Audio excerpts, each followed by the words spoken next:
Assalamualaikum warahmatullahi wabarakatuh. Apa kabar anak-anak soleh dan soleha?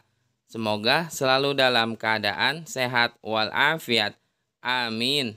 Jangan lupa untuk selalu menerapkan 5M, yaitu memakai masker, mencuci tangan, menjaga jarak, menghindari kerumunan, dan mengurangi mobilitas di luar rumah. Pada hari ini, kita ada pelajaran pendidikan, agama Islam, dan budi pekerti.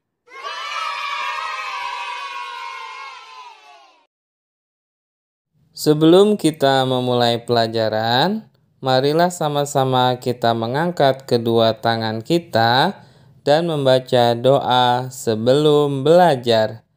Bismillahirrahmanirrahim. Rabbi zidni ilma warzuqni fahma. Amin. Pada minggu ini, kita masuk materi B. Mohon pertolongan. Tujuan pembelajaran. Setelah mempelajari pelajaran hari ini, diharapkan siswa dapat memahami perilaku memohon pertolongan. Siswa dapat mencontohkan perilaku memohon pertolongan kepada Allah Subhanahu wa Ta'ala. B. Mohon pertolongan. Allah Subhanahu wa Ta'ala mengajarkan kepada kita untuk selalu memohon pertolongan hanya kepadanya.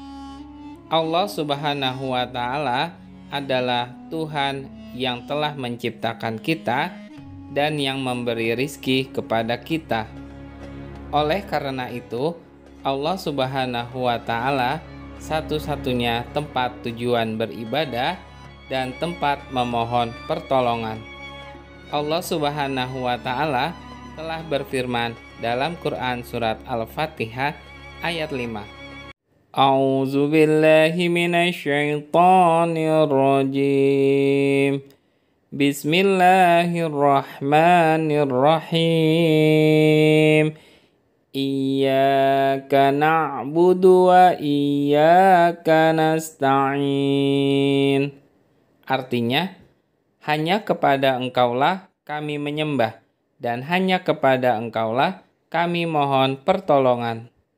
Ayat tersebut menjelaskan bahwa Allah Subhanahu wa Ta'ala adalah tujuan dalam beribadah dan memohon pertolongan. Oleh karena itu, kita tidak boleh menyembah dan memohon pertolongan selain kepada Allah Subhanahu wa Ta'ala. Misalnya, menyembah dan memohon kepada matahari, bulan, bintang, pohon, api, patung, dan lain sebagainya. Hal itu semua merupakan perbuatan syirik atau menyekutukan Allah Subhanahu wa Ta'ala. Sedangkan orang yang menyembah dan memohon selain daripada Allah Subhanahu wa Ta'ala disebut dengan musyrik. Diingat selalu ya anak-anak soleh dan soleha, kita beribadah dan memohon pertolongan hanya kepada Allah Subhanahu wa Ta'ala.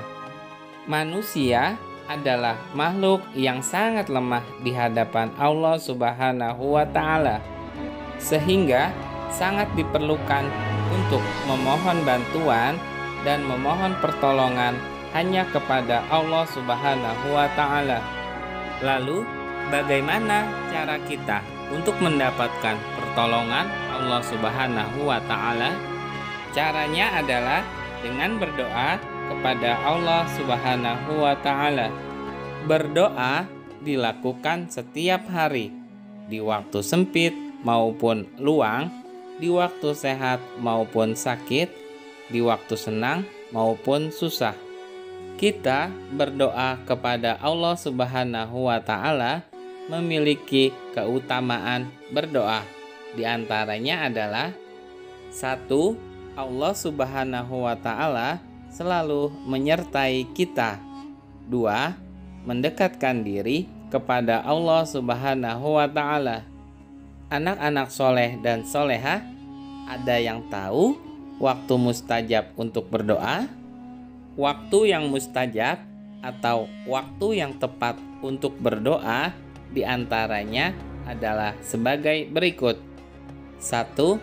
Sepertiga malam, yaitu waktu di antara jam 1 malam sampai jam 3 pagi, di mana waktu tersebut kebanyakan manusia sedang terlelap, tetapi kita mempergunakan waktu sepertiga malam untuk berdoa kepada Allah Subhanahu wa Ta'ala. 2. Di antara azan dan iqamah, karena waktu di antara azan dan iqamah merupakan waktu yang barokah, yang terdapat kebanyakan keberkahan di dalamnya. Maka sudah sepantasnya kita menggunakan waktu tersebut untuk memperbanyak berdoa dan memohon pertolongan hanya kepada Allah Subhanahu wa Ta'ala. 3. Di antara 2 khutbah, maksudnya yaitu setelah khotib menyampaikan khutbah pertama dan duduk sebentar sebelum memulai khutbah yang kedua, di saat itulah kita memperbanyak untuk berdoa kepada Allah. 4.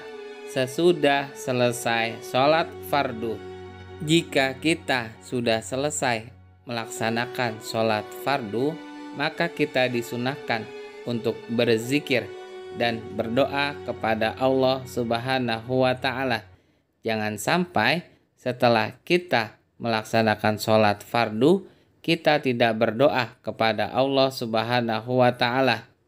A'udzu billahi minasyaitonir rajim. Bismillahirrahmanirrahim. Ud'uni astajib lakum. Artinya, berdoalah kepadaku, niscaya akan kukabulkan kepadamu. Quran Surat Al-Mu'min ayat 60. Sikapku, mari sama-sama kita baca. Aku harus berdoa kepada Allah Subhanahu wa Ta'ala setiap memulai pekerjaan. Untuk link soal latihan ada di kolom deskripsi. Setelah selesai pembelajaran kita pada kali ini, marilah sama-sama kita tutup dengan pembacaan hamdalah. Alhamdulillahirabbil alamin. Semoga ilmu yang telah kita pelajari menjadi ilmu yang bermanfaat di dunia dan di akhirat. Bapak akhiri, wassalamualaikum warahmatullahi wabarakatuh.